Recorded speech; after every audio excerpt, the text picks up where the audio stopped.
Olá pessoal, sejam bem-vindos a mais essa edição do nosso Chácara Talk. Esse é o Chácara Talk de número 176. Para você que está chegando agora ou que não conhece a nossa proposta aqui, nós temos esse tempo em que, com mais alguns pastores, nós conversamos sobre a reflexão que aconteceu no final de semana anterior na nossa comunidade, que é a Chácara Primavera.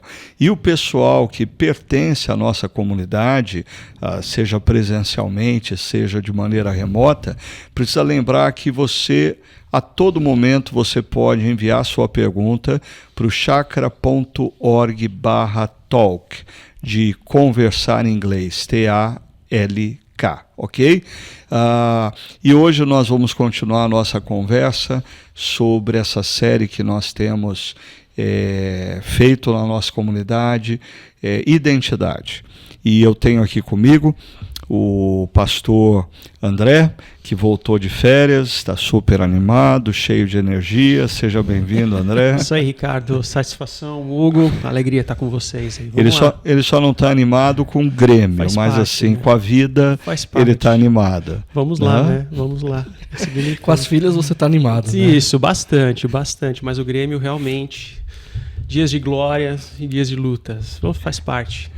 E também está aqui com a gente o pastor Hugo, que vai estar participando dessa conversa. Seja bem-vindo, Hugo. Muito bom. Mais uma vez estarmos juntos aqui. E ontem nós conversamos sobre ser e tornar-se. Efésios capítulo 2, verso 10, afirma que nós somos poemas de Deus. Mas logo em seguida diz que nós somos poemas de Deus e Deus preparou obras para que andássemos nelas. E esse propósito aponta para o fato de que aos olhos de Deus nós somos poemas, mas na história nós nos tornamos poemas na medida em que nós nos engajamos na obra que Deus tem preparado para as nossas vidas. E Hugo, você teve aí a oportunidade de ouvir esse final de semana pelo menos 2 ou 3 vezes a mesma reflexão. E eu queria começar por você. De tudo que você ouviu, e você teve a oportunidade de ouvir o André e a mim na mesma reflexão, o que foi mais significativo para a sua vida, o que tocou mais o seu coração de toda essa reflexão que nós fizemos nesse final de semana? Muito bom. O mais significativo foi vocês conversarem sobre aquela frase, né, de Efésios 4, acho que o verso 20, que fala: vocês aprenderam Cristo, não de Cristo, né, como se ele estivesse ensinando, mas Cristo como se fosse, Cristo quanto um estilo de vida. E eu acho que, e na medida em que vocês foram explicando, isso é libertador. Inclusive para mim, quanto pastor, né? Porque ficou muito claro o seguinte: nós já somos esse poema de Deus, essa obra-prima de Deus. Mas Deus quer que nós participemos no desenvolvimento, que nós continuemos nos tornando ou desenvolvendo o melhor de quem nós já somos. E isso tira um peso, porque não tem a ver sobre tentar ser Cristo. Eu já sou. Eu agora preciso treinar. Então, e no treino, tem dia que a gente não está bem, tem dia que a gente erra mesmo, né? E isso não muda o fato de quem eu sou. Mas me gera perseverança, me gera direção, persistência. Enfim, eu estou treinando ao longo da vida a ser Cristo. Então isso para mim é libertador, né? E aí, pensando quanto pai, eu erro. Quanto marido, eu erro. Quanto pastor, eu erro. Quanto discípulo de Cristo, eu erro. Mas o fato é, isso não muda quem eu sou. Mas o ponto é, ok, eu falhei. Vamos continuar treinando. Vamos continuar vivendo o estilo de vida de Cristo. Então é libertador. Até eu havia, num determinado momento, planejado exemplificar isso, e ao longo das reflexões eu acabei me esquecendo. Mas agora, no próximo final do mês de setembro, possivelmente eu ganhe a cidadania italiana. Então, a partir do momento que o governo da Itália declara que eu sou italiano, eu sou italiano. Mas eu fico pensando que vergonha será eu passando pela imigração na Itália e o sujeito falando em italiano comigo e eu não sabendo responder para ele em italiano. Ou eu conversando com um italiano, falando da história da Itália, eu não conheço a história da Itália. Né? É só usar as mãos e está resolvido. Então, uma coisa é o governo italiano declarar que eu sou italiano. Outra coisa que depende de mim é eu me tornar italiano. Fantástico. Eu aprender o idioma, eu aprender a história, eu aprender com maior profundidade a cultura. Então, aos olhos de Deus, nós somos poemas. Outra coisa é a nossa parte agora de, na história, nos tornarmos poema. Aprendendo Cristo e vivendo Cristo. Eu acho que pelo menos para mim, faz todo sentido essa ideia de eu receber uma cidadania.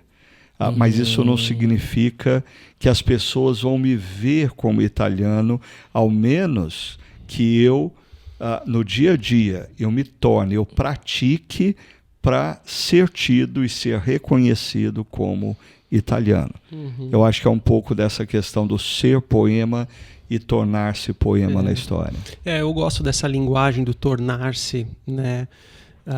Isso me faz lembrar Filipenses, quando Paulo fala de desenvolver a vossa salvação, ou seja, é o andar diário, e essa analogia com as Olimpíadas, com o atleta, acho que é muito pertinente, né? Porque a reflexão ela girou em torno dessa pergunta, né? Será que um atleta ele treina?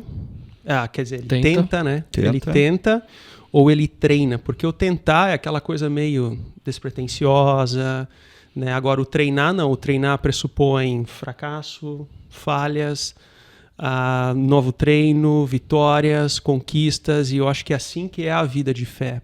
Então a gente não está falando de uma perfeição, como se a vida de fé, ao tornar-se obra-prima de Deus ou poema de Deus, fosse uma escadinha que nos conduzisse à perfeição, muito pelo contrário. Talvez a analogia seja do espelho, onde eu olho quem eu sou e vejo, eu sou uma pessoa com falhas, com erros, mas esse espelho também revela quem Deus percebe e olha para mim como obra-prima dele, como poema dele. E assim é a vida cristã, né? Uma sucessão de dias onde eu tenho acertos, eu tenho erros, eu tenho falhas, mas nesse processo, em obediência, nós nos tornamos ou desenvolvemos a nossa salvação. Eu acho que isso é muito libertador. E o que você fala do aprender, Cristo, é interessante como Paulo ele contrapõe, né, o que está no versículo 17, assim, né, quando ele diz, não vivam como vivem os gentios, né, que na exposição foi falado que isso tem a ver com andar, que é o não andem como andam os gentios, né, que tem a ver com o estilo de vida também. Ou seja, o modo gentil de ser, ou seja, estar afastado de Deus, existe um estilo de vida, alguém que é deformado pela cultura. Mas o aprender a Cristo do versículo 20 é justamente uma nova proposta de vida, um novo jeito de viver, né? O aprender a Cristo, a incorporação, é Ele fazer parte do meu dia a dia, na integralidade da minha vida. E é ali que nós nos tornamos obra-prima de Deus, né? Então isso é bem importante, né? Eu creio que essa reflexão que nós trouxemos à comunidade, ela elucida uma tensão que muitas vezes existe no mundo teológico, né? Quando você pega a teologia arminiana, o John Wesley e o metodismo, né? A palavra método vem dessa visão arminiana onde tudo depende de mim, ou seja, eu preciso lutar para ter a minha salvação e o meu desenvolvimento na salvação. Mas daí, por outro lado, existem pessoas que caem no outro extremo, confundindo a teologia reformada ou o calvinismo como um fatalismo. Deus me salvou, nada depende de mim e Deus já tem preparado tudo que eu vou fazer. Em outras palavras, até mesmo se eu não der certo, a culpa é de Deus. Exato. Se eu pecar, a culpa é de Deus. É fatalismo, né? E parece que a visão de Paulo diz que não, nós só nos tornamos poemas de Deus em Cristo Jesus porque Deus foi gracioso, porque Deus nos redimiu, porque Deus nos resgatou. Exato. Agora, tornarmos essa poesia na história é algo que tem uma responsabilidade minha.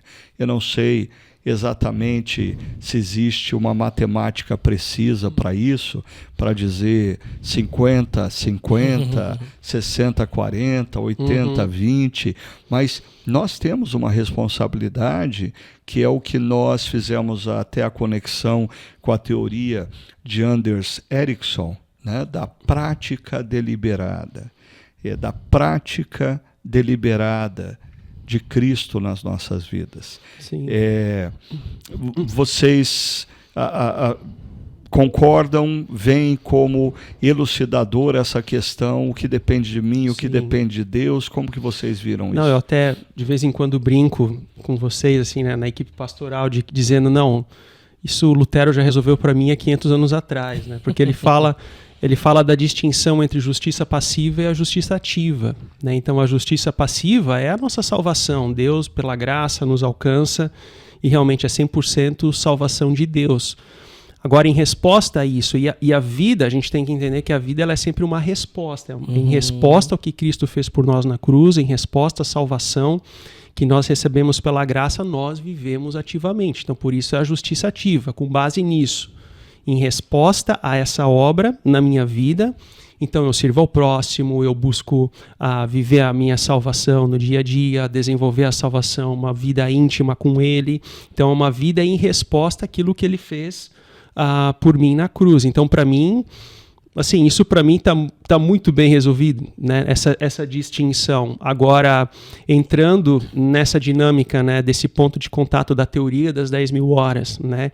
Então, eu acho que existe essa equivalência. Em que sentido? Quanto mais eu busco a reflexão, contato com a comunidade de fé, manuseio, estudo das escrituras, então isso reverbera positivamente na minha vida de fé, reverbera positivamente na forma como eu enxergo a vida, reverbera positivamente quando as adversidades batem a porta, eu respondo biblicamente. Então, assim, isso é o crescimento, é o desenvolvimento, é o tornar-se, né, da fé. Eu lembro de um cântico antigo que dizia assim, né, sempre melhorando no Senhor. Assim, eu tinha um professor que falava assim, essa música é uma heresia, né, porque a vida de fé ela não é um sempre melhorando, né, assim, nós temos adversidades, nós temos desafios, né? Então a própria vida de Jó, que assim, sobre o prisma do ser humano é alguns passos atrás, né? Então a vida é feita assim, não é um sempre melhorando, mas em obediência, em intimidade com Ele, nós crescemos em maturidade.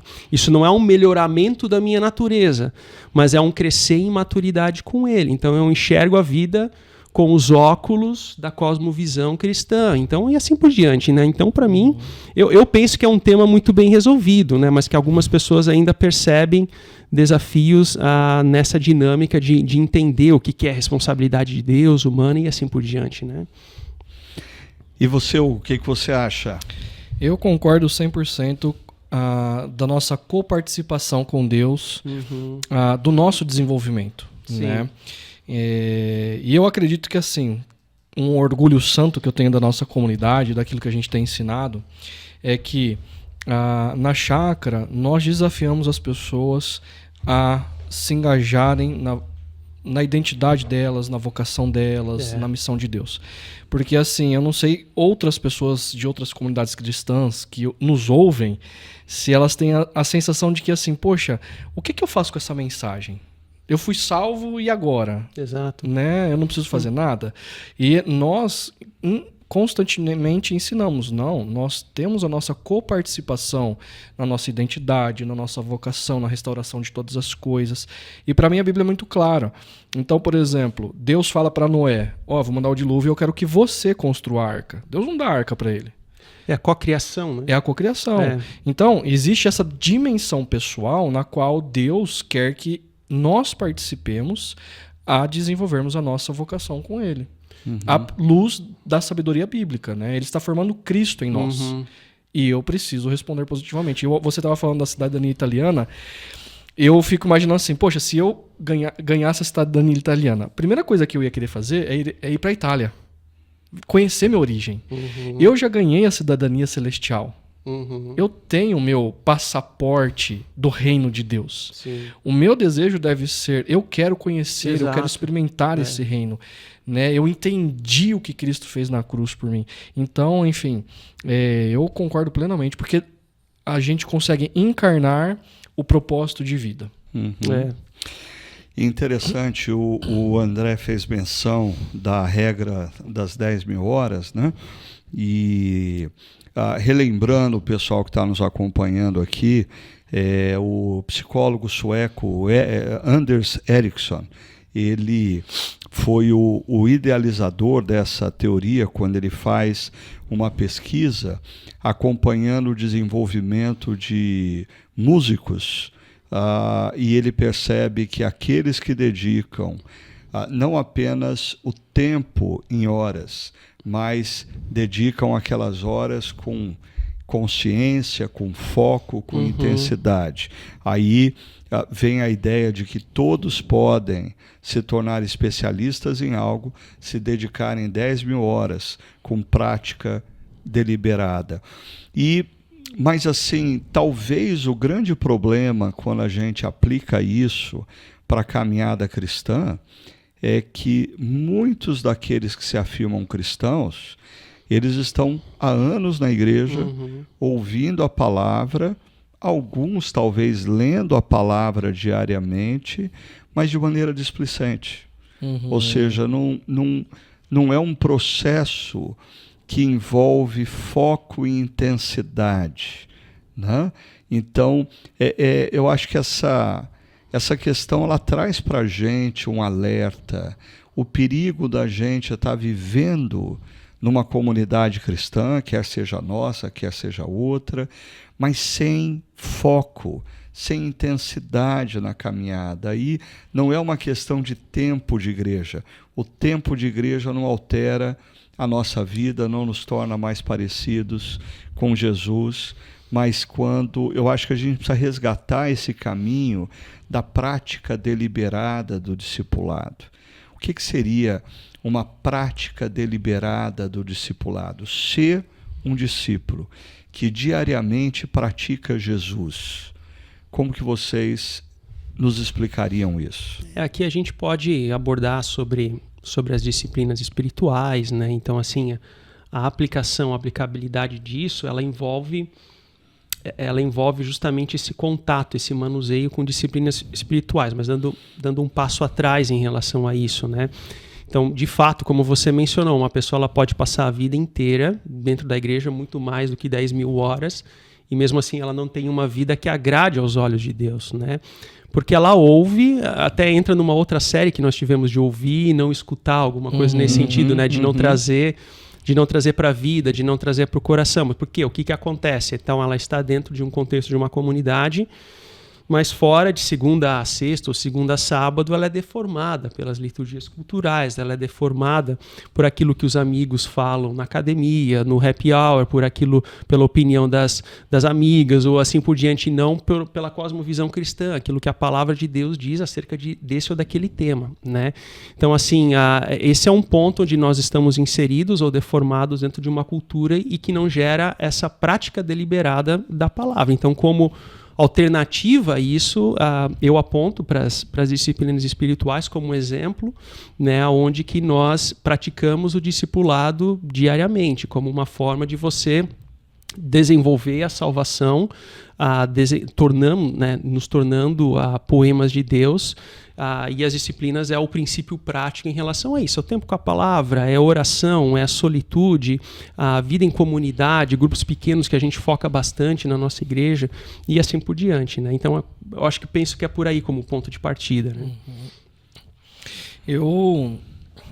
Aqui quando você cita o Anders Ericsson, ele fala que 10 mil horas de qualidade com prática deliberada. E cada esportista, ele tem consciência da sua qualidade, ele tem consciência das suas fraquezas. E a partir da consciência, ele então pode desenvolver onde ele é fraco e fortalecer onde ele é forte, mas com foco e intensidade. E aí eu vou dar um passo atrás. Eu não sei, dentro da realidade evangélica brasileira, se as pessoas têm consciência de que a Bíblia é a verdadeira história da humanidade. Daí eu vou dar um exemplo. Quando eu era menor, na minha adolescência, eu lembro de um professor de escola bíblica dominical, onde ele dizia que na igreja a gente aprendia uma coisa, mas não dava para praticar aquilo no mercado de trabalho. Porque o mercado de trabalho usa outras regras. Em outras palavras, você não pode ser honesto. Uhum. E aí, hoje, olhando para trás, eu consigo fazer essa leitura, onde a gente tem esse dualismo o ambiente público é o ambiente da cultura, da ciência, dos valores da nossa sociedade. O ambiente religioso é o ambiente privado, onde eu desenvolvo minha fé. Quando a gente entende o que Cristo fez na cruz, é o ambiente público. O mundo pertence a ele. Então, essa é a minha consciência. Ok, então eu tenho consciência de quem eu sou em Cristo. Agora, eu preciso olhar para dentro de mim e saber que o propósito de Deus é me transformar em Cristo. E aí eu vou dar um exemplo prático da minha vida de ontem para hoje. Ficou marcado na minha cabeça assim.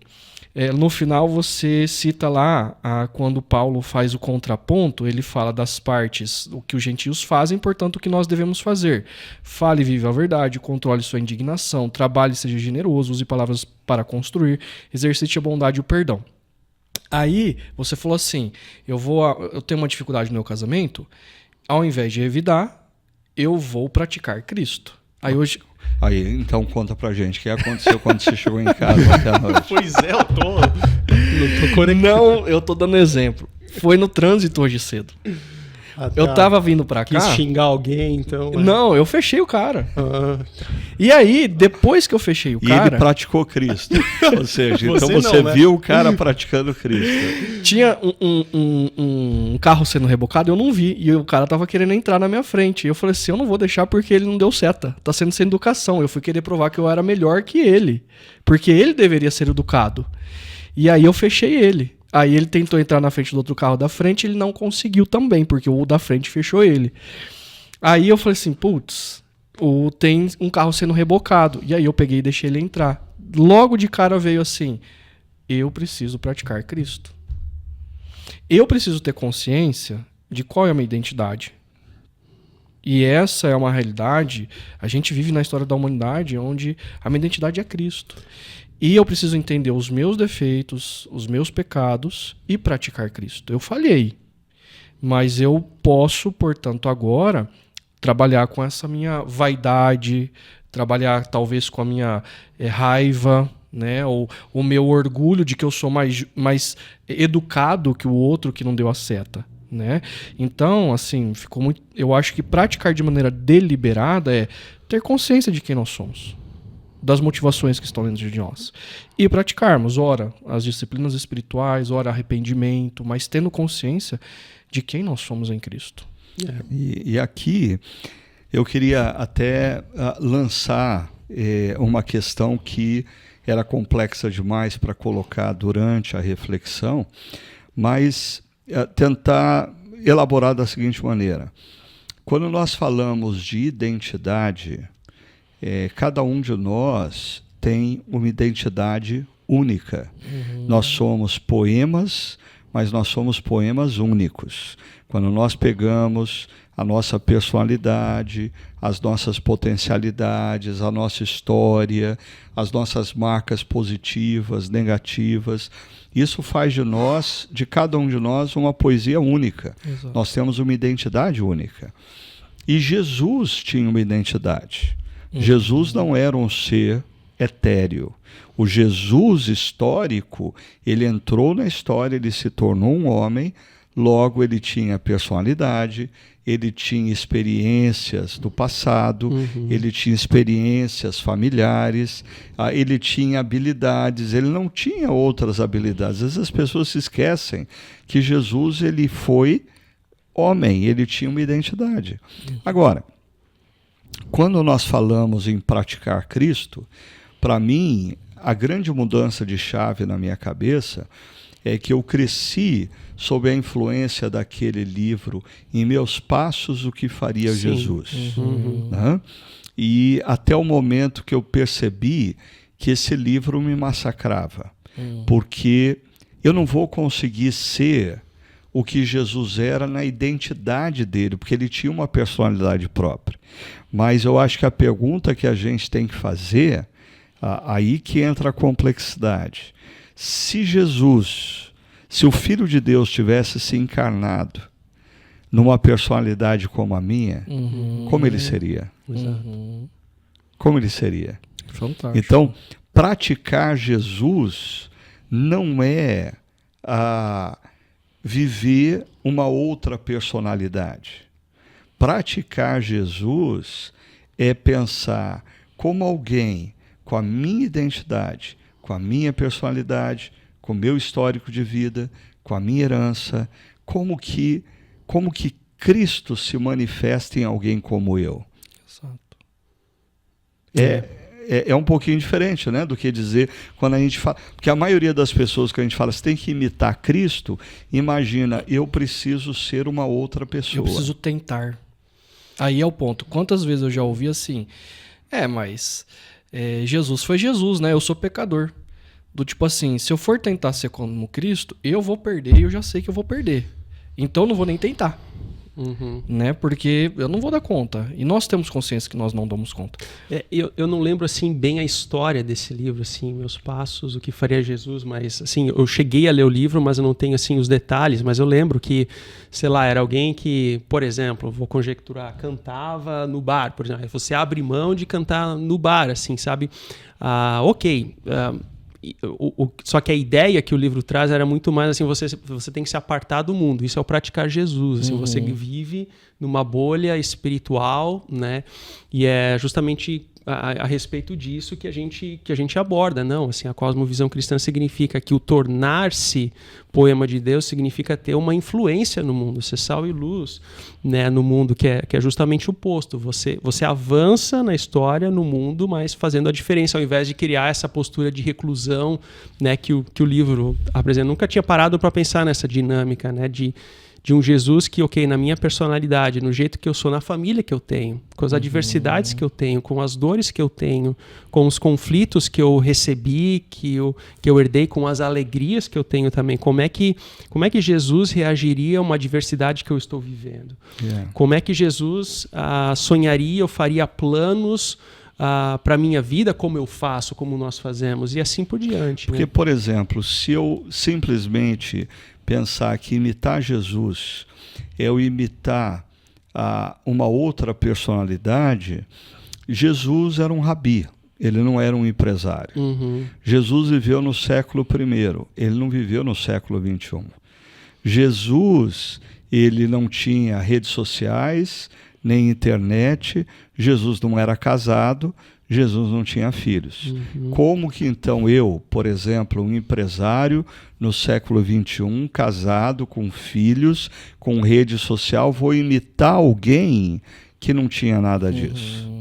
Agora, quando eu compreendo que o desafio da imitação de Cristo é fazer a pergunta, se Jesus fosse um empresário no século XXI, no mundo das redes sociais, casado, com filhos, como ele seria?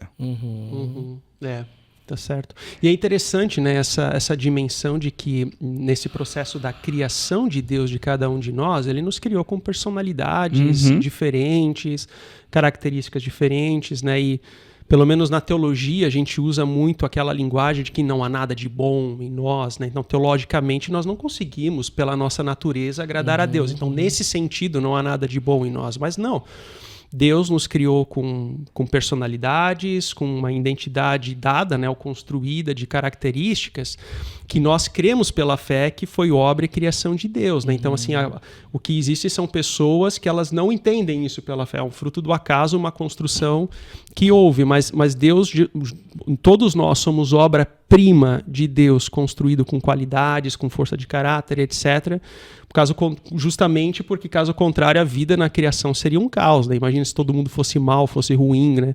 Mas é justamente que são características que nós vivemos, identidade que nós temos, mas que nós compreendemos como fruto da criação de Deus e que nós devemos ter esse autoconhecimento no bom sentido do termo, né? No bom sentido do termo, de entender as nossas características, as nossas fraquezas, para viver a vida cristã, entendendo que é graça de Deus, mas também na máxima potencialidade. Isso é a alegria da vida também. A vida tem alegrias, né? E aí eu queria acrescentar, quando vocês deram o exemplo da Nicola, aquela esportista de salto.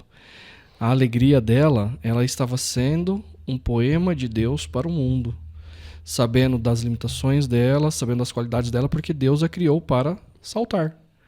Né? E ela estava no livro dela ali para a glória dele, anotando, podendo crescer como uma profissional que ela é do esporte, né? E isso para mim é libertador. Ela não precisa ser uma outra pessoa, ela pode ser ela porque Deus a criou assim. Assim como é libertador, eu posso ser quem Deus me criou para ser. Eu não preciso querer imitar outra pessoa. Agora, eu vou e a vida de Cristo estando em mim, Jesus fala lá que ele veio para dar vida e vida em abundância, vida que transborda. Na medida que eu compreendo que eu sou obra-prima de Deus e eu me amo por quem eu sou, pelo fato de ele ter me criado assim, a vida dele transborda em mim, porque eu não estou tentando ser outro. E eu posso lidar com as minhas limitações e com as minhas qualidades. Como Paulo vai falar assim, não tenha nenhum pensamento a mais de você, nem a menos. Então a minha autoestima e por aí, ela é regulada. Porque de fato eu posso ser quem Deus quer que eu seja, no máximo de quem ele me criou para ser. Você pode pegar um poema de Fernando Pessoa e dizer, esse é um poema lindo. Você pode pegar um poema de Adélia Prado e dizer, esse é um poema lindo. Exato. Mas, apesar deles serem poemas e lindos, o conteúdo deles é diferente. As palavras que existem em cada um desses poemas é diferente. Então, quando nós falamos que nós somos poemas de Deus, isso, em momento algum, nega as nossas características pessoais. Nós somos poemas de Deus e, como o André falou, existem características nossas que nós herdamos do nosso bios, da nossa descendência biológica de um pai e de uma mãe. Existem heranças que nós trazemos da nossa infância, da nossa adolescência, influência familiar. Existem experiências que nos marcaram positiva e negativamente. E aí, para mim, essa compreensão de que muito antes de eu ganhar consciência do amor e do interesse de Deus por mim, ele já me amava e tinha interesse por mim, porque não é só a minha concepção no ventre materno, são todas as minhas experiências na infância e adolescência, que Deus usa o que eu me tornei para fazer de mim um poema. Você citou a atleta australiana. Então, por exemplo, ela salta para a glória de Deus e ela está sendo um poema saltando. Mas a gente tem a skatista Raíssa, que anda de skate para a glória de Deus. Aí ela tem outras características, mas ambas estão exercitando o ser poema. Então, acho que é importante as pessoas perceberem que nós não estamos falando sobre a massificação da identidade. todos nós temos uma única identidade. Não, cada um de nós tem uma identidade única, porque Deus nos fez únicos. Mas quando nós colocamos essa identidade debaixo da soberania de Jesus para vivermos como discípulos, essa identidade, linhas tortas que se transformam em poesia. E para mim o que chama atenção é que, usando o exemplo da atleta Nicola, né, o salto para ela é algo ordinário, para nós não. Né? Assistir Olimpíadas é algo extraordinário, acontece a cada 4 anos, tal, mas para ela o salto é algo ordinário. Ela deve fazer todo dia, não sei quantas vezes por dia, e ela faz cantando. Né? Ela está cantando para a glória de Deus. Então, assim, a reflexão, o filosofar disso, né? Então, assim, né, quais são as minhas atividades ordinárias que eu faço cantando para a glória de Deus, né? No caminho para o trabalho, no trânsito, né? Cantar para a glória de Deus, né? Então, assim, nas atividades ordinárias, no escritório, na empresa, no chão de fábrica, está cantando para a glória de Deus, e assim por diante, né? E quando a gente pega...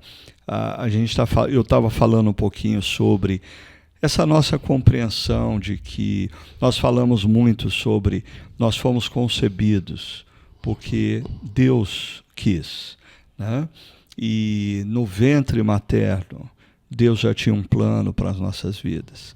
E para mim, assim, só para deixar registrado como que marcas negativas da infância podem serem redimidas ao longo da nossa história, nos transformando em poesia, né? Uma das coisas legais que eu vejo, por exemplo, na Rebeca Andrade, né? Com toda aquela alegria, com toda a perfeição, eu imagino os anos de dedicação dela, né? A Rebeca Andrade, por sinal, alguém me comentou que tanto a Rebeca Andrade como a Simone Biles, ambas são filhas adotivas. Uau! Olha só. A Simone Biles, ela foi retirada da mãe porque a mãe era usuária de droga. Então, que é um início mais cruel como esse, e a avó assumiu a responsabilidade sobre ela, e a avó criou. Né? E ambas são filhas adotivas. Interessante. Então, como Deus transforma linhas tortas, e parece que quanto mais tortas as linhas iniciais, mais bela a poesia se torna no seu final. É verdade. Porque a gente percebe assim que uma vida que se torna poesia de Deus não foi construída porque tudo deu certo, porque tudo foi fácil. Não, assim, Deus está redimindo as nossas histórias, eu diria, mesmo as experiências mais duras e cruéis que nós experimentamos na infância e na adolescência. Assim, nós precisamos colocar isso debaixo da ação de Deus, o nosso Redentor, né? Lembrando aqui de João Batista, que ele dizia, eu não sou o Redentor.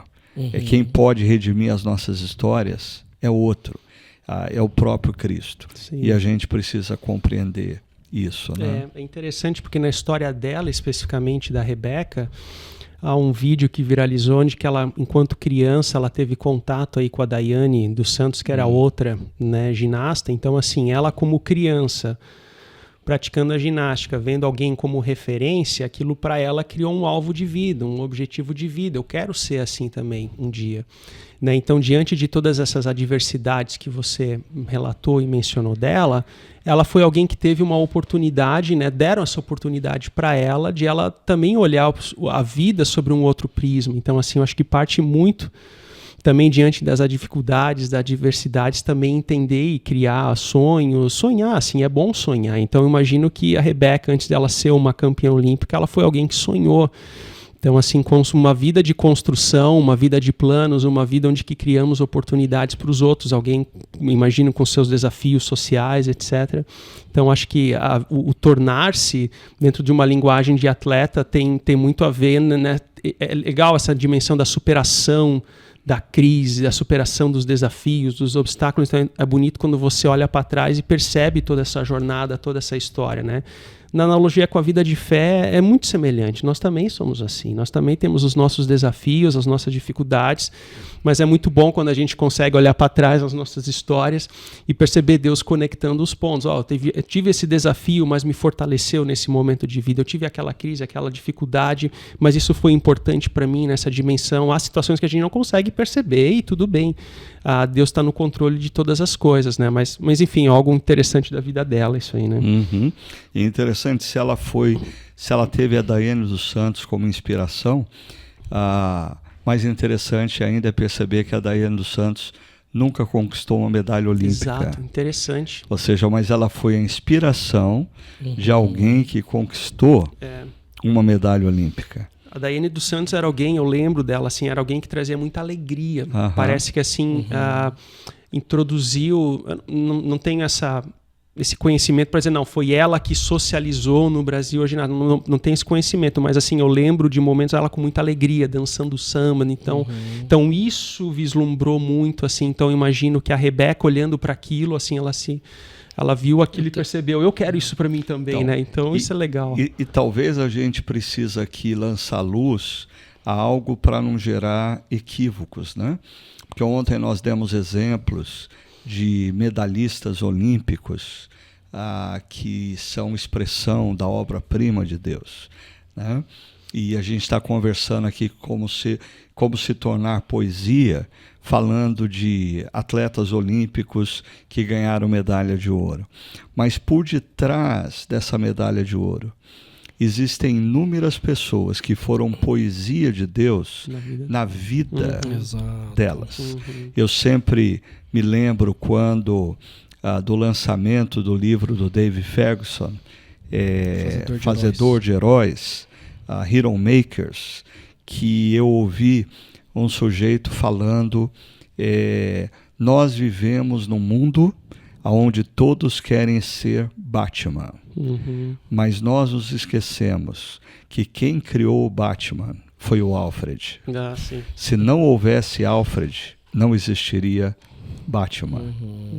Então nós olhamos assim a Rebeca Andrade e a gente fala, uau, mas bem possivelmente assim o treinador dela, o primeiro treinador dela, que ninguém sabe o nome, aquela pessoa que encorajou ela a caminhar e a perseverar, se não houvesse ele, talvez não existiria Rebeca Andrade. Eu digo isso porque assim, como discípulos de Jesus e discípulas de Jesus, é muito perigoso a gente achar que a gente está falando de sermos poema como sinônimo de sermos protagonistas. Às vezes, Deus usa as nossas vidas de uma maneira silenciosa, mas construindo uma linda poesia nas nossas vidas, na vida dos outros, né? E que vai culminar muitas vezes em dimensões muito maiores do que a nossa própria vida. Então, só para elucidar, ser poesia não significa ser protagonista.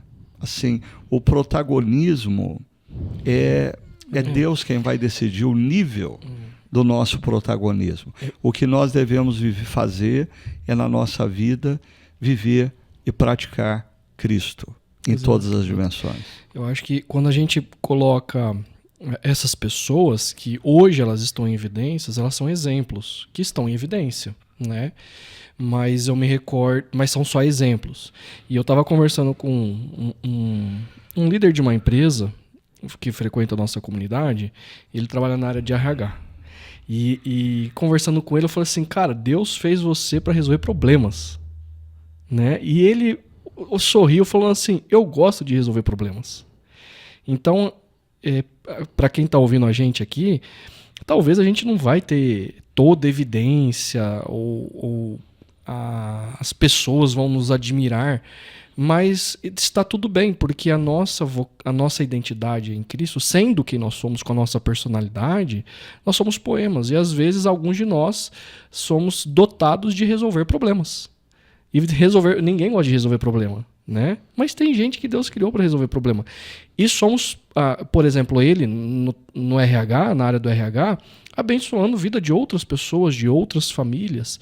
Então, cada um com a sua personalidade, com as suas habilidades, limitações, entendendo como Deus criou essa pessoa e dando o máximo de si para a glória dele, né? Florescer. É. Mas aí o que você está falando, Hugo, envolve a importância do autoconhecimento. Né? Porque, primeiro, se a gente está falando sobre ser e tornar-se. Se eu sou um poema de Deus, se eu creio nessa afirmação, eu preciso olhar para a minha vida sem medo. Eu preciso olhar para a minha vida e identificar as minhas virtudes, as minhas limitações, as minhas marcas positivas, as marcas negativas, sem medo. Porque assim eu sou um poema de Deus. E o poema que Deus está escrevendo, ele traz consigo as minhas limitações, as minhas virtudes, as minhas marcas negativas, as minhas marcas positivas. Agora, outra coisa é, diante dessa consciência, eu me tornar um poema de Deus na história. Ou seja, às vezes as pessoas, elas olham para o passado e porque elas têm marcas negativas, elas têm frustrações, elas têm limitações, elas são incapazes de viver o futuro. Elas estão olhando para o retrovisor o tempo todo. Né? E assim, para mim, a afirmação, ser poema, me liberta para reconhecer, eu sou um poema que tem linhas tortas, eu sou um poema que tem limitações, eu sou um poema que tem fragilidades. Mas Deus quer me usar na história, por isso eu preciso olhar para o futuro e eu preciso me tornar um poema na vida das pessoas que me cercam, apesar das minhas limitações, das minhas marcas do passado, das minhas fragilidades. Sim, e esse insight até ajuda a evitar um outro equívoco que talvez a gente possa trazer, que quando a gente faz a analogia do atleta que ganha medalha de ouro, não significa uma vida perfeita. Né? Talvez o salto foi perfeito para ganhar a medalha de ouro, talvez a luta do judoca foi perfeito para ganhar a medalha de ouro, né?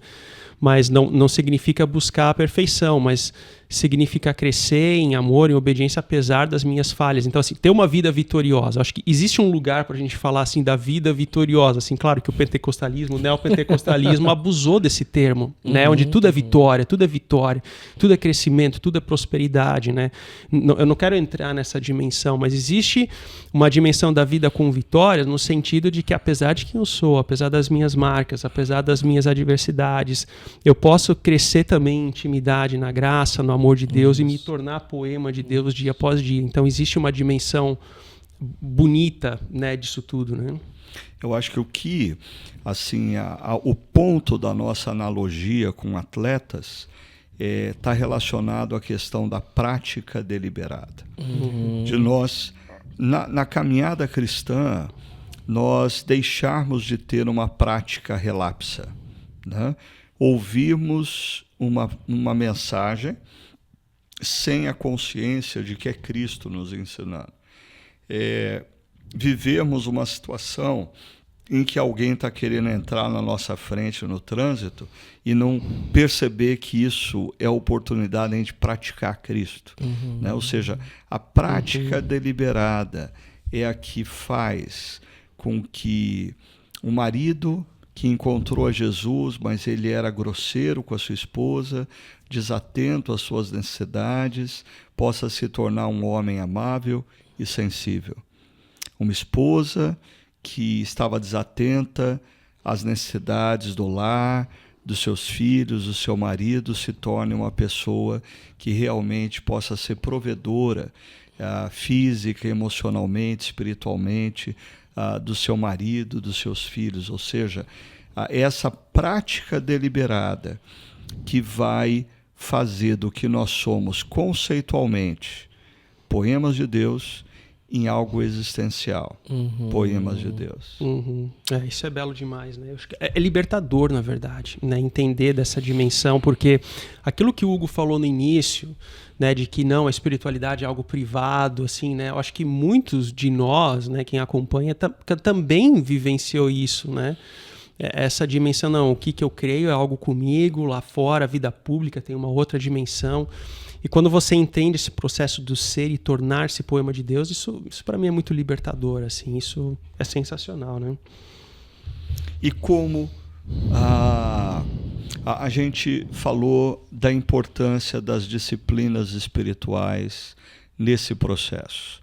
E o André, agora há pouco, fez menção novamente disso. Mas eu tenho uma preocupação. Talvez algumas das pessoas que nos acompanham, não a totalidade, mas algumas pessoas que nos acompanham escutam a gente dizendo disciplinas espirituais, e talvez eles nem façam ideia do que são disciplinas espirituais. Então eu queria que vocês nos ajudassem a entender, primeiro, o que são as disciplinas espirituais. Segundo, como efetivamente, de forma prática, as disciplinas espirituais contribuem nesse processo de nós deixarmos de meramente ser aos olhos de Deus um poema e nos tornarmos na história um poema. O que são disciplinas espirituais e qual a importância delas nesse processo? Eu não tenho uma definição exata assim de um livro, né? Mas para mim disciplinas espirituais, elas são práticas que geram em nós sensibilidade da vontade de Deus e da direção de Deus para mim na história. Então, e a gente encontra essas disciplinas espirituais nas Escrituras. Então, o que elas são? Práticas que as Escrituras nos ensinam, que nós vemos nos Salmos, que nós vemos na pessoa de Cristo, nos patriarcas e por aí vai. Que fazem nos aproximam da compreensão da vontade de Deus para a nossa vida. Quais práticas? Isso. Que práticas são Aí eu vou essas? para as práticas. A prática da oração, a prática da leitura da palavra, a prática da solitude, a prática do jejum, da memorização, Da confissão.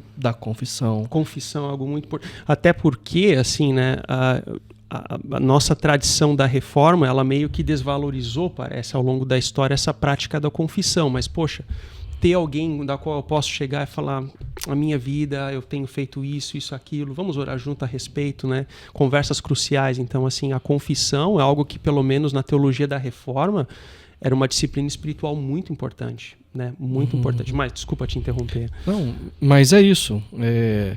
É que eu não sei se o termo ele está correto, mas são meios. Isso não é meio de graça. Eu não estou tentando lembrar o termo. Mas é um meio pelo qual Deus nos deu que nos dá a sensibilidade do direcionamento dele, da vontade dele para a nossa vida. E aí são essas algumas práticas que nós colocamos, né? Um livro clássico relacionado às disciplinas espirituais para aqueles que querem ganhar maior conhecimento acerca delas é a Celebração da Disciplina, Richard Foster, né? Onde ele vai trabalhar essas disciplinas, a disciplina da leitura da palavra, a disciplina da meditação, da oração, do jejum, da solitude e assim por diante. Né? Mas, André, como que essas práticas elas contribuem para nos tornar poemas de Deus na história? A gente sempre utiliza a linguagem de que nós vivemos numa cultura que caula é distante dos princípios e valores do reino de Deus, onde ela nos deforma, né? Então, partindo desse ponto, desse princípio de que nós estamos inseridos num contexto onde muitas vezes isso nos deforma, a prática deliberada, intencional de disciplinas espirituais nos ajudam a nos construir ou viver dentro desse cenário, dentro desse contexto, né? Então essas disciplinas espirituais, elas fazem com que nós tenhamos novas ações, novos pensamentos, novas atitudes, elas vão construindo isso nesse processo ao longo do tempo. Até existem, né, teorias da psicologia que dizem que a prática, por exemplo, de um esporte dentro de uma faixa de tempo de, 40 dias, 50 dias, ela acaba sendo incorporada no nosso DNA, na forma como nós enxergamos, ou seja, ela se torna um hábito, né? Partindo desse ponto de partida, a partir do momento que nós temos disciplinas espirituais que fazem parte do nosso dia a dia, com o passar do tempo, aquilo vai ser algo muito natural, né? Então, assim, para mim, quando eu entro no carro, eu lembro que teve uma situação em que eu estava dirigindo, né? O exemplo do trânsito hoje está mais em voga, né? Pecador. Não. Aí eu percebi, nossa, eu não coloquei o cinto de segurança. Aí quando eu fui bater no peito, eu percebi, não, eu tinha colocado, só que aquilo para mim já é natural, né? Então a disciplina espiritual, a partir do momento que isso se torna uma prática deliberada e intencional, isso se torna assim algo muito, muito comum, né, com o passar do tempo. Então é claro que isso demanda um processo, isso demanda atitude, né? Isso é uma construção de novos hábitos, que daí entra numa outra dimensão que tem a ver com a construção de amizades, pessoas que nos apoiam naquele processo, pessoas que passam pelo mesmo processo, né, de práticas de disciplinas espirituais, né, e eu penso que a construção acontece nessa tríade, né, de prática dessas disciplinas na minha vida pessoal, na construção de novos hábitos, no fortalecimento de novas amizades espirituais e assim por diante. Então, para mim, pelo menos na minha vida pessoal, a dimensão das amizades espirituais foram muito importantes, mas muito importante mesmo, né? Porque eu vim de uma educação familiar muito fragmentada, né? Então, a partir do momento, ou com lacunas nesse sentido, né? Então, a partir do momento que eu enxerguei em amigos, em amizades de construção, né? Amizades de construção no contexto da comunidade de fé, eu pude reparar, pontos de contato onde eu pude preencher essas lacunas na minha vida. Então, para mim, eu tenho que é algo muito, muito importante, né? Então, as amizades fortaleceram essa dimensão de novos hábitos, das disciplinas e assim por diante, né? Eu acredito que as disciplinas espirituais, elas são formativas. Elas formam em nós o caráter de Cristo, nos dando sensibilidade da vontade de Deus para nós. Então, vou dar alguns exemplos práticos. Eu me lembro que na época do seminário, e até mesmo um pouco antes de ir para o seminário, eu aprendi sobre a disciplina da solitude. Você se silenciar e deixar com que a voz de Deus, a palavra de Deus leia. E aí eu me lembro de que era uma fase muito ansiosa. Então eu fui para um lugar onde tinha muita árvore, não tinham pessoas e pude ter um tempo ali de solitude. E é incrível, porque quando a gente vai se silenciar, existem inúmeras vozes dentro da gente que nos confundem. E aí eu fui anotando as minhas preocupações, as minhas ansiedades. Consegui me silenciar e aí eu fui para as Escrituras. Fui ler um trecho das Escrituras. Naquele momento, eu estava em silêncio para poder ouvir. Porque muitas vezes a gente não está em silêncio para poder ouvir. E começou a vontade de Deus ficar claro para mim naquele momento de vida. Um outro exemplo, a questão da meditação da palavra. Eu me recordo que na igreja que eu plantei, Igreja Movimento de Americana, eu reuni alguns líderes e eu lembro exatamente o texto. Era o texto onde Jesus diz para Pedro, Tiago e João deixarem os barcos e se tornarem pescador de homens. E a gente leu aquele texto, ficamos em silêncio, lemos aquele texto, ficamos em silêncio. E o empresário, que ele estava passando por uma crise muito grande na empresa dele, ele começou a desabar, a chorar. Porque uma das questões que o Espírito trouxe no coração dele é o seguinte: o que você está tanto se agarrando que está impedindo com que você siga a Cristo? E aí, naquele momento, o Espírito trouxe a ele, cara, o seu negócio é meu e eu estou cuidando. O seu papel é me seguir. Então, a meditação, ela vai formando em nós e nos dando sensibilidade da vontade de Deus. Sim. Eu acho que da mesma maneira, quando a gente fala de disciplinas físicas que um atleta precisa ter, para desenvolvimento de musculatura, para desenvolvimento das suas habilidades, ou seja, treino, né? As disciplinas espirituais, na medida em que nós diariamente separamos um tempo para leitura e meditação das Escrituras, separamos um tempo para oração, uma oração que contemple o momento de adoração a Deus, de confissão dos nossos pecados, de intercessão por outros. Tudo isso, como você disse, Hugo, é formativo. Isso vai formando musculatura espiritual, se a gente pode dizer assim. Isso vai nos dando uma agilidade que nós não tínhamos antes. Ou seja, as disciplinas espirituais, concordo com você, elas são formativas, elas são imprescindíveis para nos fortalecer e nos capacitar a praticarmos Cristo e, consequentemente, nos tornarmos mais parecidos com Ele a cada dia. Nós terminamos a reflexão desse final de semana atentando para o que Paulo fala em Efésios 5:1, portanto, sejam imitadores de Deus como filhos amados. Nós somos filhos e filhas amadas. Ele declara isso, e a nossa identidade, mais uma vez, a nossa identidade está firmada nessa declaração. Somos filhos e filhas amadas. Isso não significa que nós somos um amontoado de filhos e filhas iguais. Não, nós somos diferentes. Mas nós somos filhos e filhas amadas. Mas daí, o apóstolo Paulo, ele acrescenta um importante elemento. Então, sejam parecidos com o Pai. A convivência nos torna parecido com pessoas. E o desafio é nós vivemos o dia a dia como filhos. Por exemplo, eu sou filho do seu Silas e da dona Débora. E a Luciana, minha irmã, é filha do seu Silas e da dona Débora. Mas nós dois temos personalidades completamente distintas. No entanto, apesar das personalidades distintas, eu tenho em mim coisas que fazem as pessoas se lembrarem do meu pai e da minha mãe. Assim como a Luciana, minha irmã, tem coisas que fazem com que as pessoas se lembrem do meu pai e da minha mãe. Então o desafio é nós vivemos na história como filhos e filhas amadas. E as pessoas ao nosso redor, que elas olhem para a gente e percebam de quem nós somos filhos.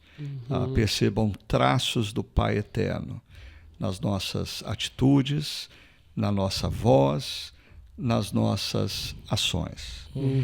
O que vocês deixariam para as pessoas como um último desafio diante de toda essa reflexão no ser e tornar-se? Qual seria a palavra de desafio de cada um de vocês, as pessoas?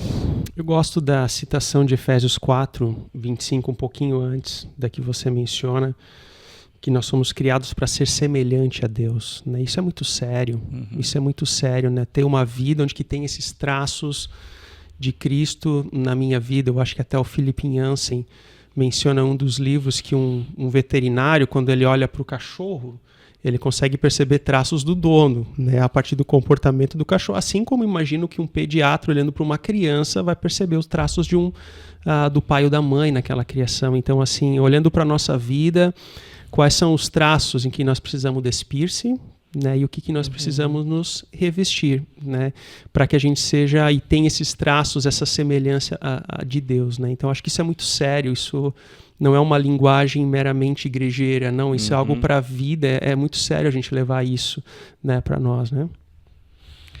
E o meu desafio para as pessoas que estão nos ouvindo eu acho que esse é um exercício de nós relembrarmos da nossa identidade e de treinarmos a nossa identidade, né? Desenvolvermos a nossa identidade constante. Eu acho que nós acabamos nos esquecendo por conta das liturgias culturais, por conta da correria do trabalho. Então, o meu desafio para essas pessoas busquem constantemente pregar para vocês mesmas: eu sou filho amado e filha amada. E, desenvolver, né? Treinar, em estar no ambiente do trabalho, como que Cristo, a partir de quem você é, vai agir? Com aquela pessoa que é difícil, naquela reunião, com o fechamento de planilha, fechamento do mês. Como que Cristo vai agir no RH, com os funcionários? Então, em cada área que cada um está nos ouvindo aqui, atendendo um paciente, enfim. Porque eu acho que a gente perde muito o propósito da nossa vida ao nos esquecermos quem nós somos e que nós estamos treinando, né? E as pessoas, inclusive, vão poder ler esse poema, enxergar o nosso Pai, né? Um funcionário, um paciente vai poder enxergar o nosso Pai. Então nós temos um propósito maior ainda, que vai além de nós mesmos, né? Então fica aí minha fala de lembrem-se constantemente de quem vocês são. Legal, legal. Bom, para aqueles que têm nos acompanhado, relembrando, nós começamos essa série conversando sobre o profeta Jeremias e como a voz de Deus veio a ele, lançando luz acerca da sua identidade. Depois nós falamos sobre João Batista, que foi alguém que, lá pelos seus 30 anos de idade, demonstrava uma profunda consciência da sua identidade, declarando quem ele não era e quem ele era. Depois vimos Jesus, que escuta essa voz dos céus que diz que ele é filho amado, e justamente Lúcifer vem no deserto para tentá-lo justamente na sua identidade. Aí fomos para Efésios 2:10, que afirma que nós somos poemas de Deus, e agora, na nossa última reflexão, conversamos não apenas sobre ser poema, mas como nós nos tornamos poemas de Deus na história. E no próximo final de semana, próximo final de semana, que é dia 17 e 18 de agosto, é isso, né? Uhum. Nós vamos encerrar essa série conversando um pouco mais sobre a fala do apóstolo Paulo, que se dizia convencido de que aquele que começou uma boa obra na vida dos discípulos e discípulas que viviam na cidade de Éfeso, ele dizia: aquele que começou uma boa obra em vocês vai completá-la até o dia de Cristo. Essa convicção de que Deus está trabalhando em nós e ele vai completar essa obra. Então, quero convidar você para estar conosco, ou sábado, às 18 horas, lá no Espaço Paineiras, ou ainda no Espaço Paineiras, no domingo, às 9, 11 ou 19 horas, ou no Espaço Barão, com direito aqui a um cafezinho, um cappuccino da Adélia, às 9 horas da manhã no Espaço Barão, ou se você não mora na região metropolitana de Campinas, você pode nos acompanhar através do chácara.org. Meu agradecimento aqui ao André, ao Hugo, por esse bate-papo, que Deus continue abençoando aí a caminhada de vocês, que vocês continuem sendo no trânsito da cidade de Campinas, poemas de Deus. Não confesso pecado mais nenhum aqui, viu? E nós nos vemos no próximo Chácara Talk. Deus abençoe sua vida também.